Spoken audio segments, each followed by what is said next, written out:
Bien, el vicealmirante Mario Iván Carratú Molina, quien tiene un archivo mental que le permite recitar de memoria buena parte de la historia militar de los últimos años, nos decía en la última conversación que tuvimos, que ha sido muy comentada con motivo del 4 de febrero, nos decía que era importante que habláramos de los antecedentes del 4 de febrero, de los antecedentes directos, porque por supuesto podríamos hablar de la historia militar de los 40 años anteriores al 4 de febrero y encontraríamos muchas respuestas también.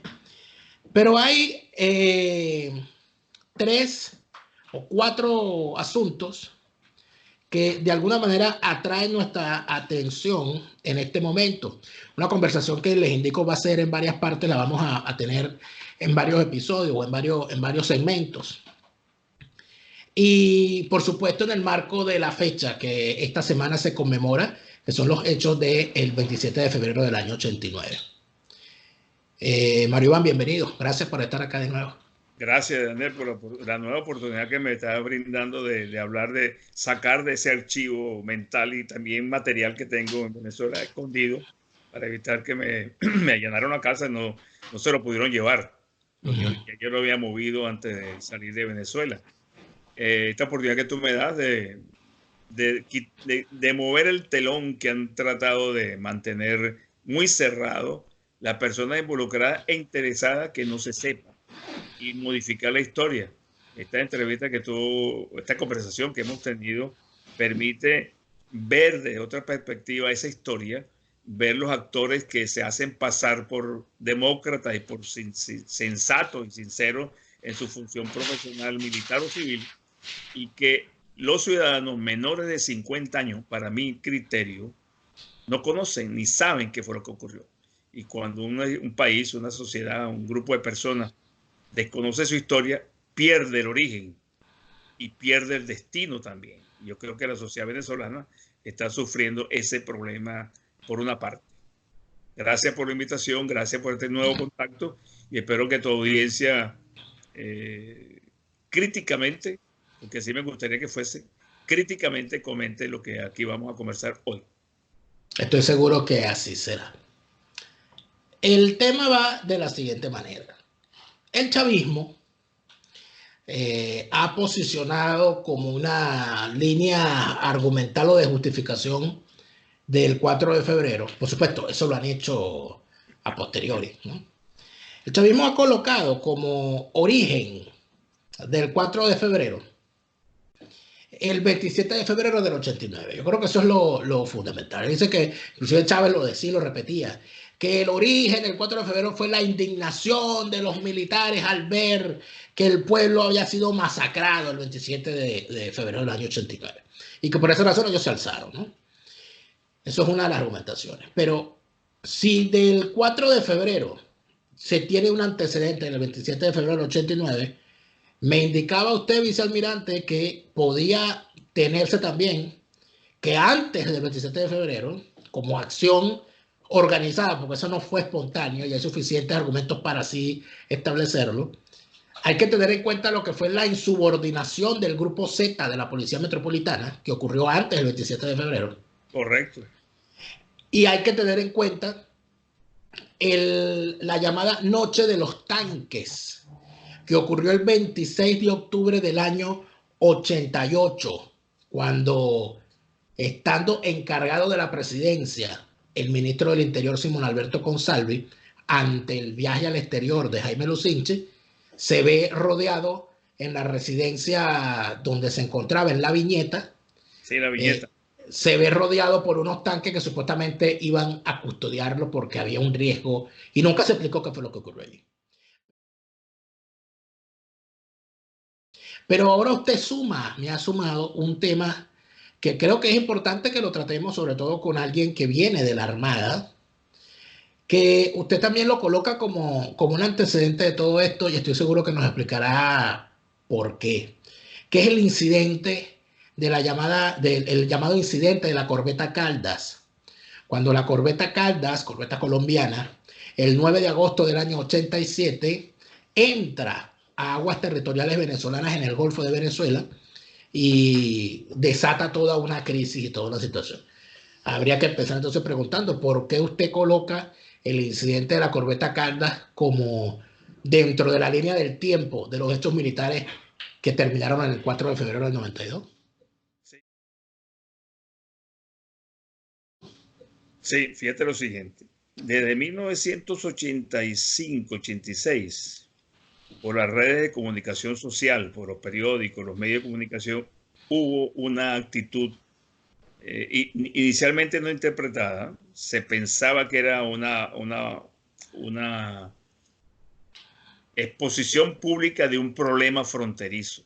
Era la presencia de la FARC en la frontera colombo-venezolana, donde habían ocurrido incidentes y también en el río Arauca Internacional, cuando asesinaron a 10 marinos que estaban, infantes de marina también, que estaban en una draga que estaba abriendo un cauce en el río Arauca, que se estaba desviando hacia Colombia, y perdíamos territorio con ese desvío de la fuga bayonero, que se llama, así se conoce geográficamente. Y el mundo militar y el mundo político estaba cambiando de una posición institucional de las Fuerzas Armadas a una posición de apoyo partidista, clientelar, hacia las opciones de poder que figuraban en el escenario político venezolano, donde la supremacía lo llevaba, o la visión más fuerte que se percibía era la del Partido de Acción Democrática. Lucinchi en el poder, primero Luis Herrera, viene Lucinchi el poder y después se perfilaba una lucha a muerte me refiero por decir lo frontal que fue, entre Carlos Andrés Pérez y Eduardo Fernández. Esas confrontaciones políticas arrastraron en cierta manera al mundo militar, a los jefes militares entonces, y los de abajo pensábamos que era un error, pero no había una comunicación fluida de abajo hacia arriba que permitiese identificar para dónde llevaban la institución. En el horizonte no había el golpe militar, en el horizonte no había la influencia que tuvo Fidel Castro posteriormente, que siempre la hubo, pero era manejada diplomáticamente y como unos juegos de Fidel Castro en Venezuela con sus amigos de la izquierda radical venezolana. Más Causa R y esa sendero, bueno. El tercer camino. Tercer camino, perdón, sí, gracias. Entonces, ¿qué ocurre?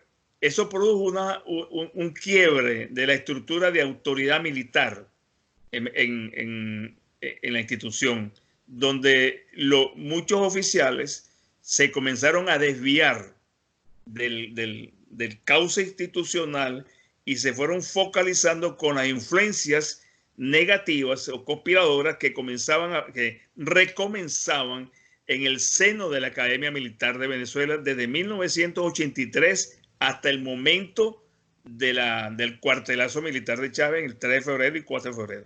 Ese pensamiento, vicealmirante, viene siendo el rescate de aquello que se pensaba en los tiempos de gomecistas y posgomecistas, de que eran los militares los que tenían que gobernar Venezuela, porque si no eso se convertía en un bochinche. ¿Eso comenzó de esa manera?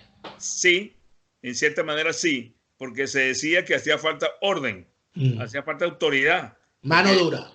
Mano dura, porque la sociedad y los militares, incitados por sectores de la sociedad, porque a mí me llamaron y a mí me invitaron y me ponían en el parabrisas de mi carro y por la puerta de mi casa, me metían papelitos y me ponían noticas que cuando nos íbamos a alzar, que hasta cuándo los militares íbamos a aceptar el juego político de Adey-Copey, de la corrupción de los partidos, de la corrupción en general de la Fuerza Armada, y nos empezaron a agredir en las calles, sobre todo a los marinos, en donde estaban los marinos, que hubo una orden que saliéramos de civil, porque las agresiones en la calle hacia los marinos era fortísima.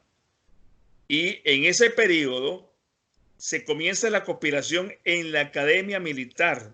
Durante 12 años estuvieron estos oficiales rebeldes y los jefes de ellos, porque No se puede decir que ellos conspiraron de tenientes y capitanes y los tenientes coroneles y coroneles, jefe académico, su director y director, que eran hombres maduros, militarmente de alto grado, permitieron o fueron flexibles a ese tipo de conspiración, y cuando la cosa revienta, que no pueden manejar, dicen que es que Pérez no quiso escuchar.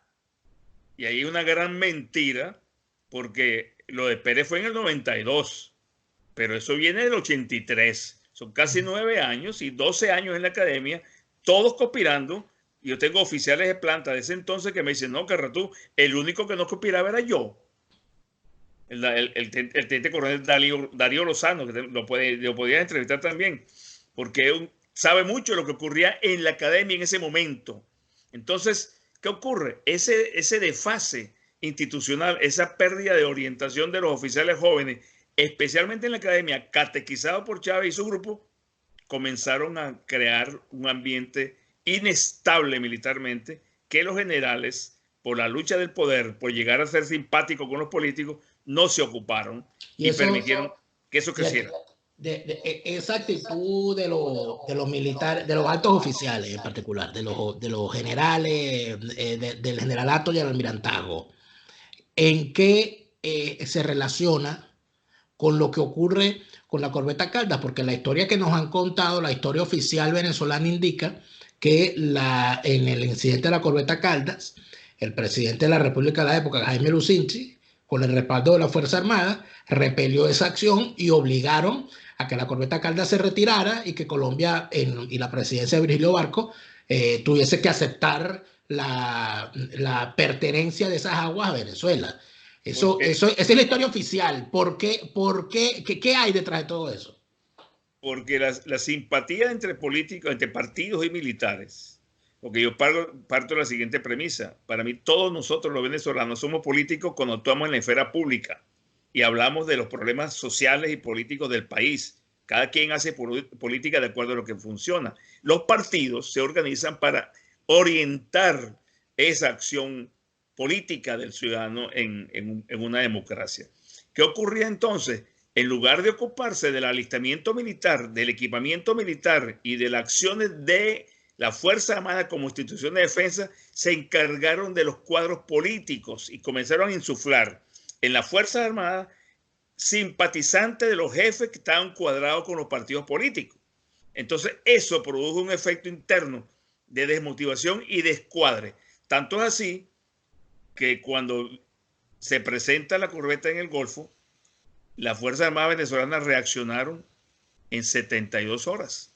Demasiado tiempo para reaccionar ante la presencia de esa unidad como institución de defensa de la soberanía. La Armada a la cual yo pertenecía, yo estaba en la comandancia, director de comunicaciones, el capitán Castañeda, comandante de la corbeta de la P-14, no me acuerdo el nombre ahorita de la patrullera, en un patrullaje de rutina hacia el Golfo, hacia los Monjes, comienza a escuchar por el canal 16, que es una red de comunicación marítima obligatoria para cualquier embarcación civil o militar. Comienza a escuchar a los pescadores venezolanos que pescaban en el área del Golfo, cerca en las aguas territoriales de Colombia y Venezuela, y se pasaban algunos para Colombia, porque no tienen la ubicación geográfica correcta. Entonces comenzó a escuchar donde el comandante de la corbeta lo estaba expulsando groseramente del territorio colombiano y se metía en agua venezolana y navegaba en agua venezolana. Y así lo denunciaban los pescadores por la red del canal 16. Este oficial, comandante de la patrulla, en su misión de patrullaje rutinario un sábado, se acerca y se consigue a la corbeta en aguas nacionales y reporta.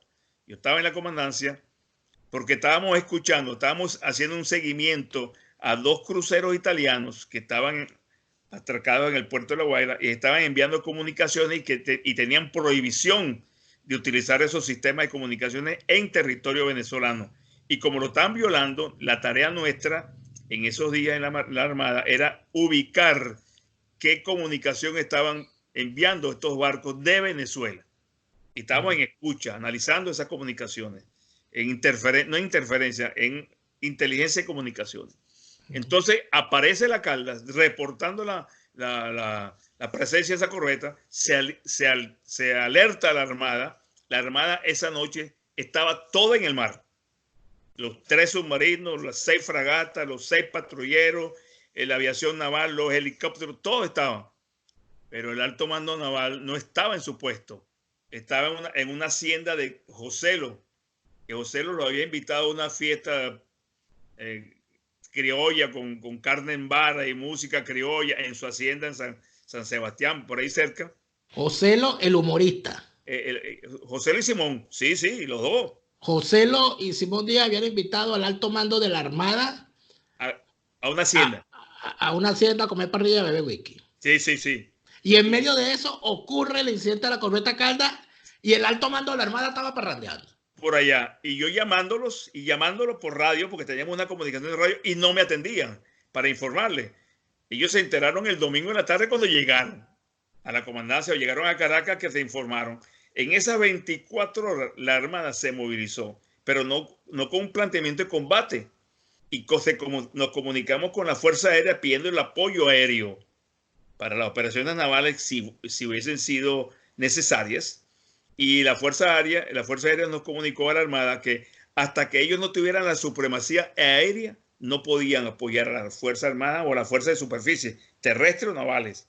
Y la Guardia Nacional alistada para el control interno del país, que es la misión básica de la Guardia Nacional.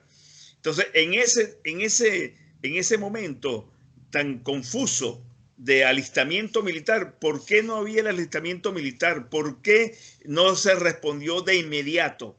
Porque los cuadros militares fueron yendo suplantados por no profesionales y líderes militares conocedores del plan operacional de la Fuerza Armada Venezolana en defensa, y colocaron a improvisados por amistades, por relaciones no profesionales militarmente hablando, por simpatías políticas, por cruce de influencias. Entonces eso fue resquebrajando a tal punto, y esto es importante que se sepa, la noche que no me acuerdo la fecha exactamente, pero la noche que la corbeta se retira, a nosotros nos reunieron en la comandancia de la Armada. Eran 20 almirantes y yo era secretario de esa reunión con el capitán Labrador Zambrano, que éramos 2 capitanes de navío que nos llevaron como secretarios.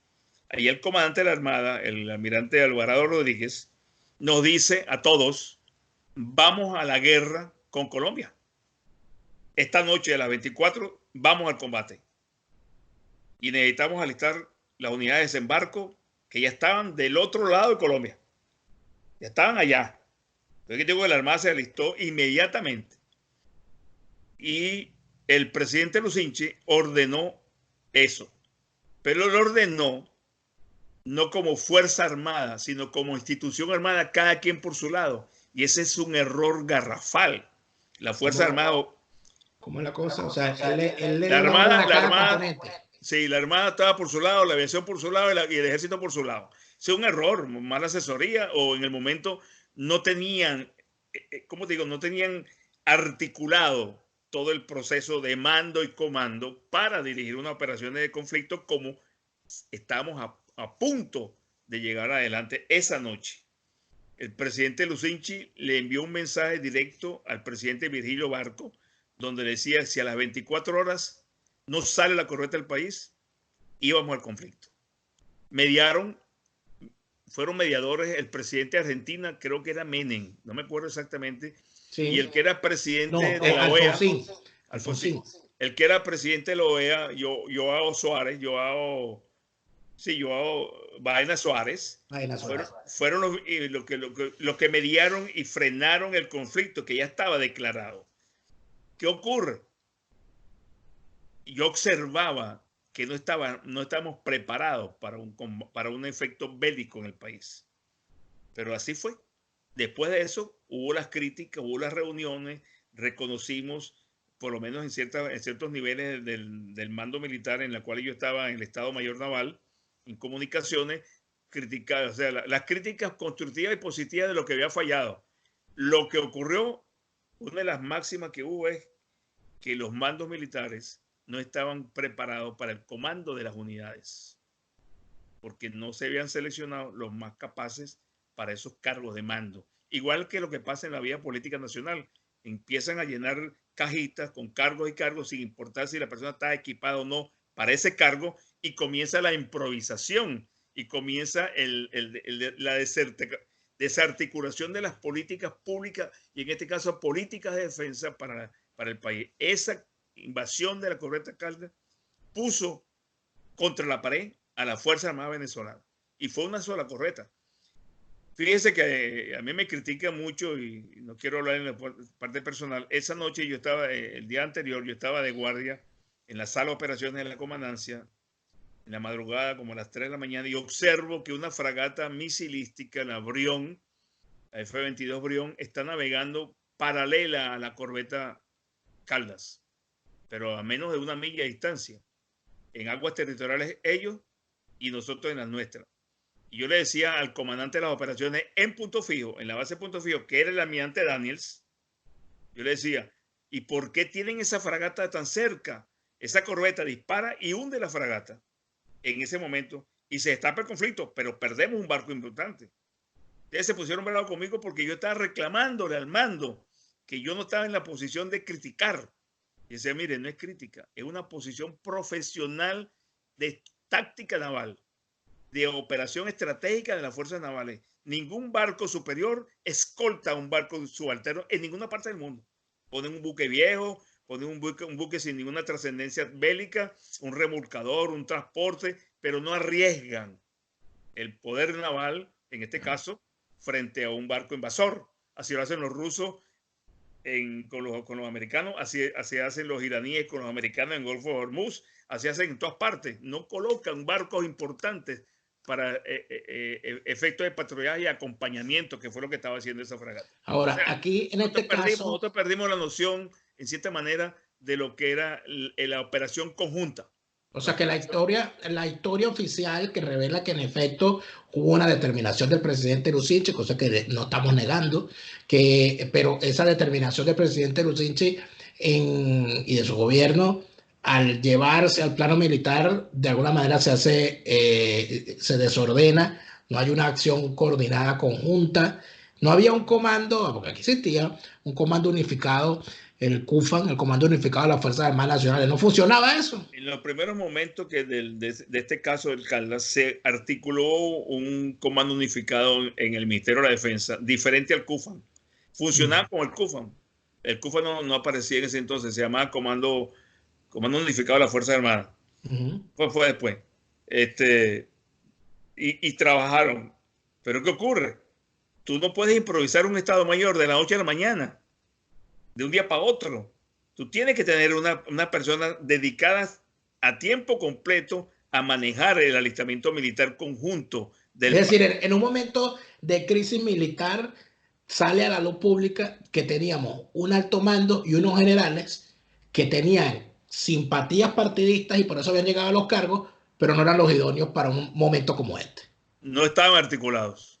Y puede ser que, no quiero rectificar lo que digo, pero puede ser que muchos de ellos estaban muy bien preparados, pero a la hora de concretar las acciones, ponerse de acuerdo, porque las decisiones de Estado Mayor que iban para el presidente de la República se discuten, inclusive las disidencias se escriben para que quede plasmado por qué tal persona no quiere o no recomienda esa acción. Al tomarse la decisión, todos deben acatar esa línea de dirección de mando que fue el presidente de la República que puso orden. Vamos al combate.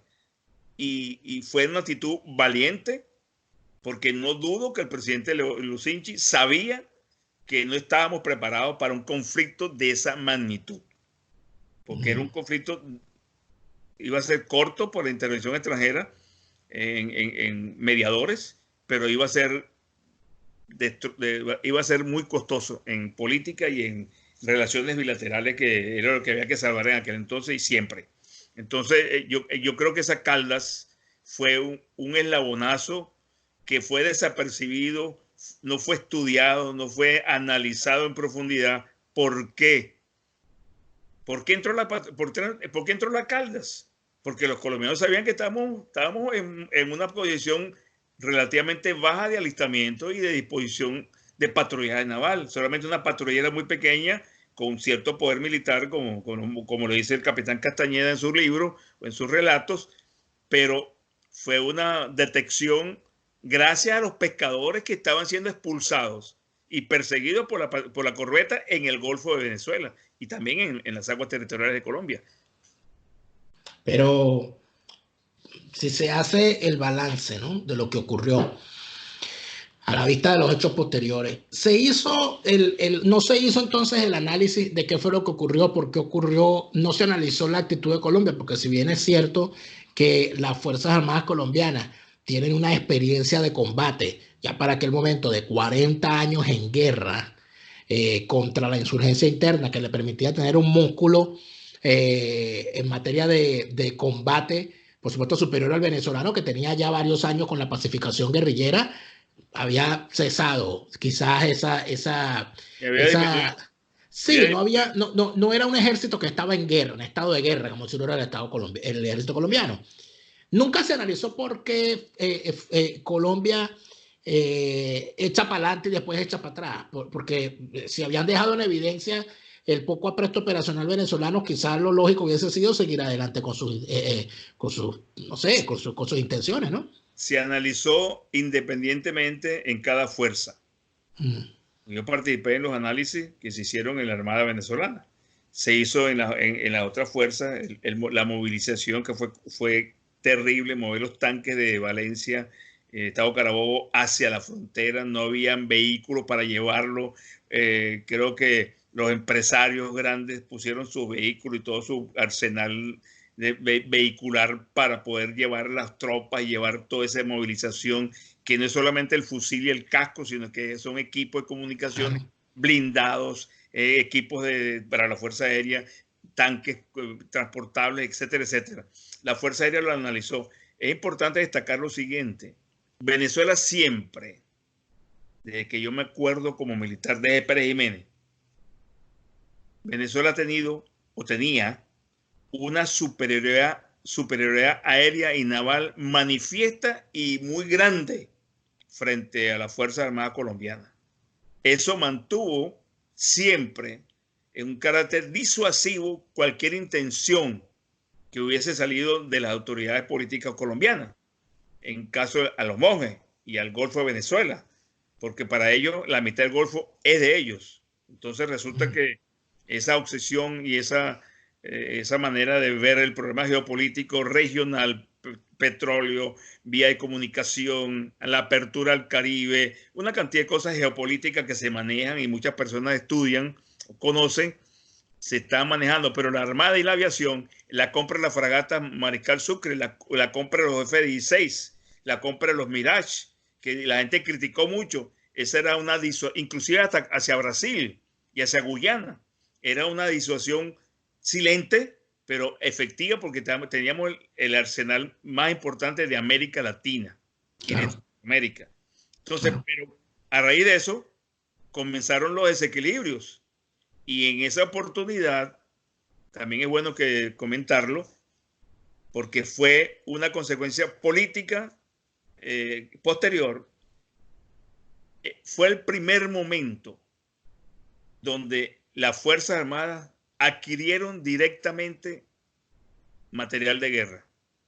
Siempre había sido a través del Congreso, a través de los partidos políticos, a través de los intermediarios militares y políticos, con los vendedores de armas.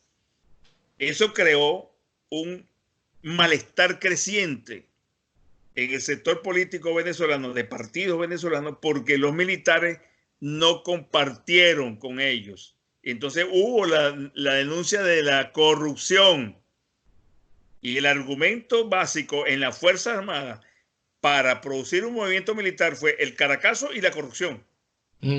Entonces ese ambiente, ese escenario de la compra de las armas, autorizada por el presidente Lucinchi, autorizada por los grupos de análisis económico del presidente de la República, pero directamente por los militares: necesitamos misiles, necesitamos esto, el otro. Eso fue otorgado, y lo decía un banquero que fue ministro del Interior ahorita no me acuerdo el nombre, y Lauría. decía, Camero Lauría. Sí, Camero Lauría decía, no, es que tenemos que apoyar porque la cosa es grave, seria, porque él estaba en el gobierno y sabía lo crítico que era la situación para la defensa del Golfo. Pero de alguna manera tenía sentido, porque me imagino yo que lo que estaba en la mente de los personeros del gobierno en ese entonces, bueno, necesitamos ponernos las pilas con el alistamiento militar, y si esto lo vamos a llevar al Congreso, al debate entre partidos, al tema del reparto de comisiones entre diputados y senadores, no vamos a tener alistamiento jamás. Exactamente. Eso fue lo que privó y eso cayó mal y comenzó también un despegue, una fisura grande entre el establecimiento político del momento, el poder político y los asociados y el poder militar, que también habían parte de simpatizantes de partidos en los mandos militares. Eso, de alguna manera, podría decirse entonces, el incidente de la corbeta Caldas abre las puertas a cierta autonomía del estamento militar en cuanto a la compra y al apretrenamiento militar. Para ese momento sí. Y de alguna manera, esto que ocurrió en el gobierno de Lucinche en el año 87, ¿cómo se termina haciendo, o sea, cómo termina este tránsito, ¿no? De agosto del 87 al día 26 de octubre del 88. Tengo aquí en mis manos el libro de el general de división, en paz descanse, Iván Darío Jiménez Sánchez, Los golpes de Estado desde Castro hasta Caldera. Y en la página 200, el título es El movimiento de los carros de asalto a Miraflores, el 26 de octubre del año 88. ¿Qué dice él acá? Él indica que el mayor José Domingo Soler Zambrano era el comandante encargado del batallón Ayala, ubicado en Fuerte Tiuna. Y eso estaba al mando de un mayor, de un capitán y dos tenientes. Y fue José Domingo Soler Zambrano quien ordenó la movilización de 26 carros de asalto tipo Dragón en horas de la noche del 26 de octubre del 88, que tenían como objetivo la toma militar del Palacio de Miraflores, la residencia presidencial La Viñeta, el Ministerio de Relaciones Interiores y la sede de la DICIP en Los Chaguaramos. Aquí indica el general en su libro que los abogados del mayor José Domingo Soler se basaron en su defensa diciendo que el oficial actuó bajo estricto cumplimiento de las órdenes que le había impartido por vía telefónica el jefe del Estado Mayor Conjunto, general de división Juan José Bastardo Velázquez, que le indicó que hiciera ese movimiento para salvaguardar la integridad física del presidente de la República encargado, doctor Simón Alberto Consalvi, quien en la noche del 26 de octubre se encontraba en el despacho de Relaciones Interiores. ¿Qué pasó allí? Bueno, el general Iván Darío Jiménez, fallecido, me obliga a un respeto muy particular, lo conocí mucho, lo conocí como miembro del alto mando militar durante el gobierno del presidente Pérez, y él era jefe de la casa militar del presidente Lucinchi. En la casa militar estaban el coronel Velasco y estaba el general Ochoa Antichi, la casa militar.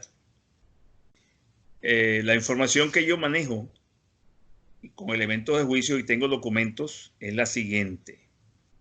Lo que dice el general Iván Darío Jiménez fallecido es muy escueto para lo grave que fue esa movilización. Que un mayor encargado del comando de un batallón élite blindado en Caracas movilice por una llamada telefónica, ese cuento es de vaquero. Hay procedimientos establecidos para que las unidades se movilicen y ningún oficial puede movilizar su unidad si no lo conoce el comandante de la brigada, el comandante de la división, el comandante del ejército, el ministro y el presidente. Atención. porque el cuento de que de que este mayor José Domingo Soler movió los tanques porque lo llamaron por teléfono, no es del general Iván Darío Jiménez Sánchez, es de los abogados del mayor. Y dice el general Iván Darío. Es más interesante que la defensa del mayor es el artículo publicado al respecto por Alejandro Aspuro Gasperi, que resume en buena parte las interrogantes que nos planteamos y reproduce aquí y hace suyas estas preguntas. Para que el delito lo sea, para que el acto sea típico, deben darse dos circunstancias y no solamente una de ellas. Se refiere a el auto de detención dictado contra el mayor. Lo acusaban de cosas sin objetos ilícitos, pero él dice, es lícito prestar apoyo a quien aparentemente lo necesita. Siendo así, quien está en peligro es en realidad el presidente de la República. Si el oficial ha jurado defender la Constitución y las leyes, es ilícito que ponga su tropa a la orden de quien supuestamente está en peligro. Y luego se pregunta, por otra parte, la llamada de quien se hizo pasar, y esta es la pregunta básica, la llamada de quien se hizo pasar por un superior no es autorización suficiente. Puede haber sido un oficial inducido a error, pero en todo caso en ese momento él se creía autorizado. Su acción en todo caso es absolutamente atípica. Entonces es inicuo que se encuentre encerrado como lo está. ¿O es que en el fondo hay algo más? Concluye diciendo el general. Bueno, tiene una cantidad de aseveraciones bastante largas, donde termina indicando, palabras más, palabras menos, nombra aquí o indica que a él le parece todo parte de lo mismo. Es lo que indica el general Iván Darío Jiménez Sánchez. Dice que no puede verse como un incidente aislado lo que ocurrió este día si luego ocurrió un golpe de Estado unos días después. Lo que él concluye es que para el momento en que se movieron esos tanques no estaban las condiciones dadas para lo que ocurrió en febrero del 92 y que por esta razón alguien echó para atrás o que quizás fue un ensayo general lo que se intentó allí. Por supuesto, el general es bastante cauto. Hay que entender, este libro fue escrito en el año 95, 96. Estaban todavía muy recientes algunas cosas y muy probablemente muchas informaciones que ahora sí tenemos no las tenía él en el momento. Pero en todo caso, no es como raro que salgan de la nada unos tanques, que alguien lo llame por teléfono y diga, mira, mueve los tanques. O sea, eso se hace de esa manera. O sea, lo llamaron por teléfono y mire, mueva los tanques. Y ajá, entendido. Y él va y los mueve. O sea, que cualquiera puede llamar por teléfono a un comandante de una unidad y pedir que se muevan los tanques. No, claro que no, claro que no. Déjame darte la información que yo manejo, que es un poco diferente a la que dice el general Iván Darío Jiménez en su libro, que no lo leí, porque cuando yo comienzo a ver un libro y empiezo a ver mentiras, yo automáticamente lo desecho, no sigo. Si soy yo con cualquier libro que yo, de eventos que yo conozca y comienzan los juegos y mentiras y escamoteo de la verdad, lo voto porque no me va a dejar nada, porque está sentado sobre falsedades, falacias. Fíjate lo siguiente, no es normal que se movilicen las unidades así. Hay un orden operacional y hay unas reglas de enganche, que se llaman en términos gringos Rule of Engagement, donde tú tienes como comandante militar, sales a una misión y te dice, usted va a hacer esto, esto y esto, y esta es la amenaza. ¿Cuál era la amenaza esa noche o en esos días? No sé, nadie la perfiló, nadie la dibujó. Pero bien, está fuera el presidente de la República y nombrado encargado Simón Alberto González, ministro del Interior. Salen los 8 o 16 tanques de Dragón, se paran frente al Ministerio del Interior, 6, con unos 100 soldados, y los otros se van para la Viñeta. Esa comunicación interna, Fuerza Armada, ministro de la Defensa, comandante de fuerza, comandantes operacionales, comandante de la guarnición, gobernador de Caracas, se hizo. ¿Se llamó a Consalvi? No lo llamaron, porque entrevisté a Consalvi en su casa y tengo la grabación de la entrevista que tuve con él. Y el edecán de Consalvi esa noche o esa tarde me cuenta, irrumpieron en la oficina del presidente encargado. Yo estaba presente, 12 soldados al mando del mayor Soler, y un teniente. Teniente no me acuerdo el nombre ahorita. Yo tengo esos documentos. Entonces, apuntan al presidente encargado. Ellos van a defender a quién o van a atacar a quién. ¿Cuál es la acción del soldado, del oficial, hacer armas contra el presidente de la República, encargado o no?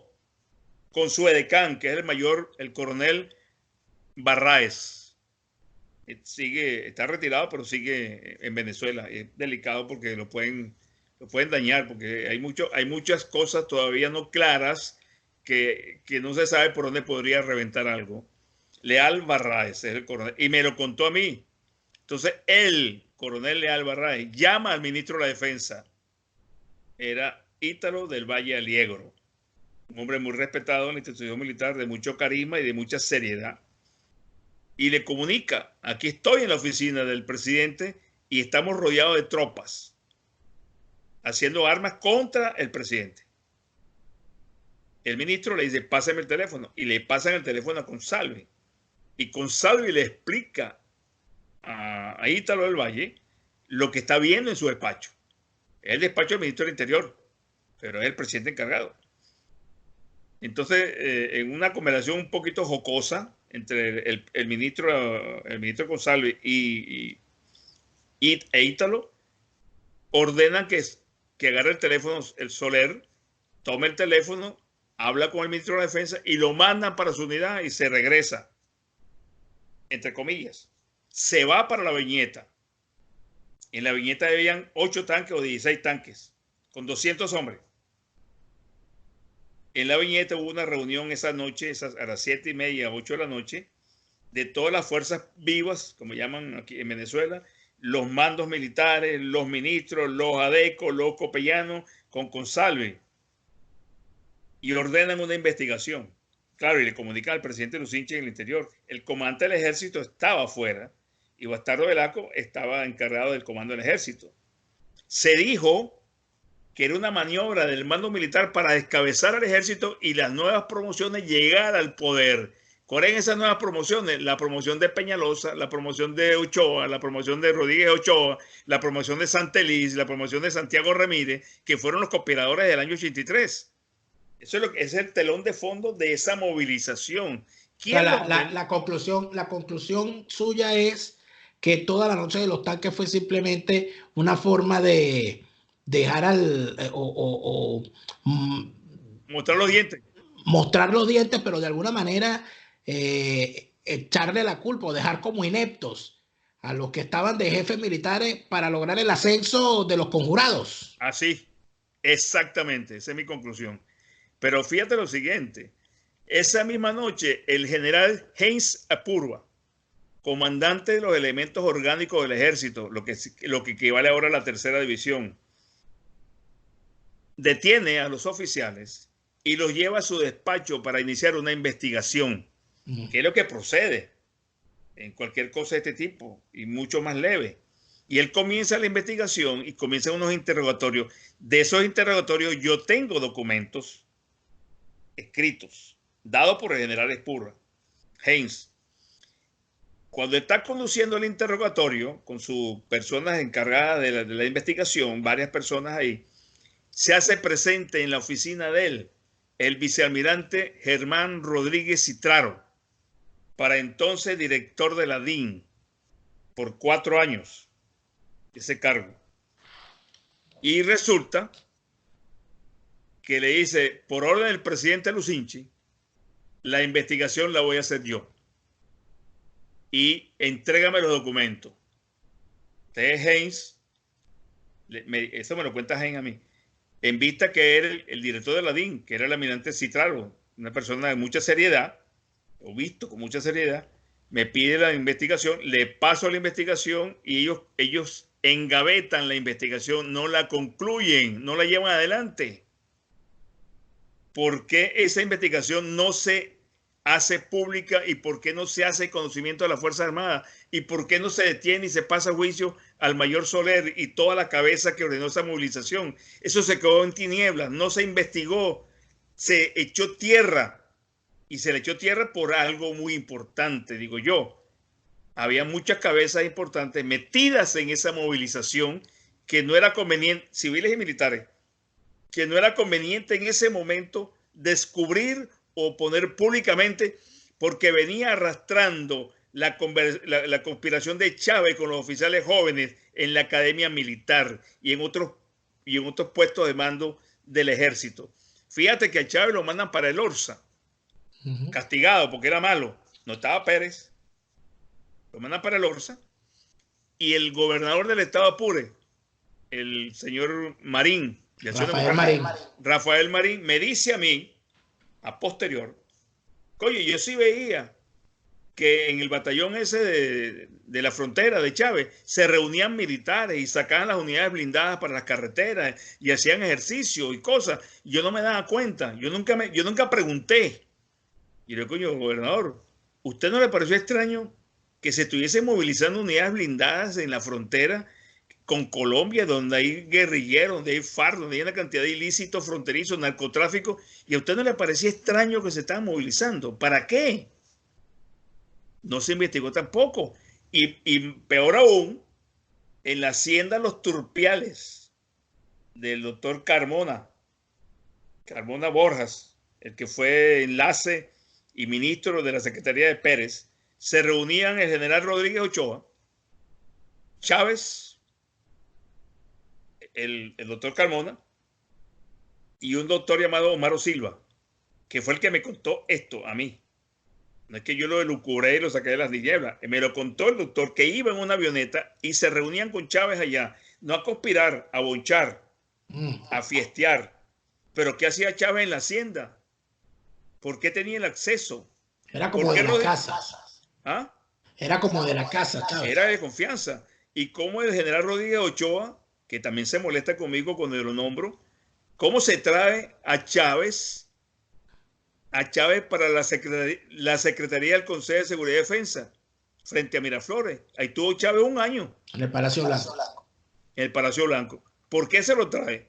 ¿Cuál es el argumento para traerse un oficial que mala conducta, dicho por Peñalosa, que viene sospechoso de conspiración, que viene seguido por las agentes de inteligencia de las Fuerzas Armadas o del Ejército, y que ahora lo traen a trabajar frente al Palacio de Miraflores, que está castigado en el Orsa? Entonces, todas estas personas, cuando declaran Ochoa, Citraro, Rodríguez Ochoa, Santelí, Santiago Ramírez, Yepes Daza o Lavarría, le echan la culpa a que Pérez no tomó medidas porque se le alertó. Coño, qué pamplinada. Y eso viene de atrás rodando como una roca. Pero que en algún momento el general Rodríguez Citraro, jefe de la División de Inteligencia Militar, explicó las razones por las cuales no se investigó el evento de la Noche de los Tanques. Hasta yo sé, no. Porque si se hubiese investigado, te hubiesen detenido y se hubiese abortado la conspiración. Pero él explicó por qué nunca se hizo esa... No, nadie preguntó. O sea, esto pasó a la mesa, los políticos no interpelaron, aquí nadie investigó, los medios no... O sea, esto fue tapado por todo el mundo. Al edecán de Albarrán, que era el testigo del momento en que irrumpieron las tropas, ni lo llamaron. Es más, le retardaron el ascenso como castigo. ¿Qué le dijo en su conversación al respecto el doctor Simón Alberto Gonzalo? ¿Y qué pensaba él al respecto? Yo fui a su casa y le dije, mire, yo estoy empeñado en investigar los orígenes y por qué ocurre el 4 de febrero, la cooperación civil-militar. Así le dije. Él era un hombre muy cauto, muy parco. Primero, sí. La relación civil-militar con él no era muy fluida. A mí me tenía, yo no digo respeto, confianza por las acciones que yo estuve en el Palacio y hablé muchas veces con él. Y cuando él fue embajador también hablé con él en Washington. Entonces había una relación un poquito más fluida. Y mire, a mí me interesa saber qué pasó la noche de los tanques. ¿Por qué no se investigó? No, caramba, almirante, yo no le sé dar esa respuesta. Porque eso se pasó al cuerpo militar. La DIN iba a investigar. La DIN no arrojó ningún elemento de juicio concluyente. Rodríguez Citraro es casado con una sobrina de González. O sea, hay una relación familiar entre ellos. Yo digo, oye, si ahí no hubo comunicación del detalle, y Lucinchi y Gonzalo era del equipo de gobierno y amigo de Jaime Lucinchi. ¿Por qué se trancó la rueda ahí? ¿Qué pasó que no hubo una investigación? Y si no se trancó, y si no se trancó, ¿por qué no hubo destituciones en los mandos militares que no tomaron las medidas precautelativas para evitar que eso ocurriera? Lo mismo ocurrió el 4 de febrero. Coño, yo le dije al presidente, páselos a juicio y destitúyalo. Y se quedaron los mismos hombres en su puesto. ¿O es que los militares son demasiado poderosos, que no lo son? ¿O que el sistema político nuestro es demasiado ingenuo? Así es. Está ocurriendo. Entonces a mí me saltaba la duda cuando, antes de del cuartelazo, cuando viene el cuartelazo, en que yo empiezo a darme respuesta a una cantidad de situaciones que yo las pasé por alto por mi bajo nivel de grado militar, no tenía acceso a esos niveles, y cuando tú preguntabas, no te respondían porque tú eras demasiado metiche, demasiado somado, y metiendo la nariz donde no te correspondía. Así es. Era un juego, era un ludismo extraño en la cúpula política y militar, que yo decía, bueno, ¿será que yo estoy sugestionado? Yo estoy envuelto en una crisis de lealtad y de fidelidad, que no, yo veo cosas raras. Ahora, el 4 de febrero me demostró a mí que yo estaba en lo cierto. Obviamente. Vamos a